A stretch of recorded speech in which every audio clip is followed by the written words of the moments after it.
গত বছরের জুলাইয়ে ঢাকার রাজপথ কাঁপানো আন্দোলনের সময় গুলিবিদ্ধ হয়ে আহত হন আরিয়ান আহমেদ। এখন তিনি সরকার ঘোষিত জুলাই যোদ্ধা হিসেবে গ শ্রেণীভুক্ত।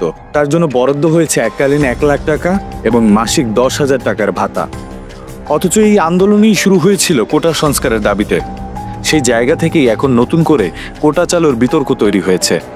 প্রথমত, সরকারের নেওয়া পুনর্বাসন উদ্যোগে রয়েছে একাধিক সুবিধা।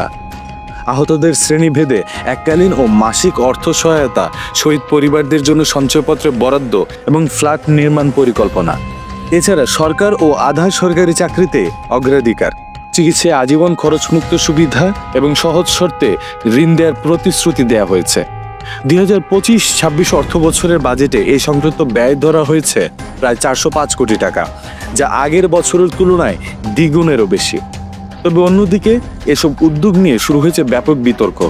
আন্দোলনকারীদের একাংশ মনে করছেন পুনর্বাসনের জন্য চিকিৎসা ও ভাতা গ্রহণযোগ্য, কিন্তু চাকরির কোটা ও কর ছাড়ের মতো সুবিধা অপ্রয়োজনীয়। যেহেতু আন্দোলনের দাবি ছিল মেধার ভিত্তিতে নিয়োগ, সেখানে কোটা চালু করা হলে তা আন্দোলনের নীতিগত অবস্থানকেই ভাঙবে। এছাড়াও বিশ্লেষকদের আশঙ্কা আরও জোরালো। তাদের মতে ঢালাওভাবে সুবিধা দিলে ভুয়া জুলাই যোদ্ধাদের আবির্ভাব হতে পারে, যা মুক্তিযোদ্ধা কোটার মতোই এক শ্রেণীভিত্তিক বৈষম্যের জন্ম দেবে।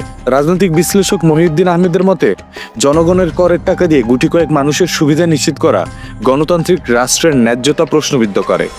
অবশ্য সরকার দাবি করছে এটি কোটা নয়, বরং পুনর্বাসনের অংশ। মুক্তিযুদ্ধ বিষয়ক উপদেষ্টা ফারুকী আজম বলেছেন, এটা শহীদ আর আহতদের জন্য, ভবিষ্যতে এর সম্প্রসারণ হবে না।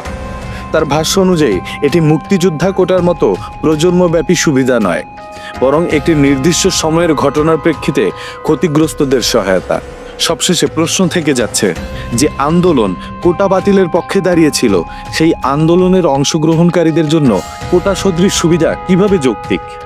পুনর্বাসনের প্রয়োজনীয়তা যেমন অনস্বীকার্য, তেমনি তা যেন বৈষম্যের রূপ না নেয় সেদিকেও নজর দিতে হবে।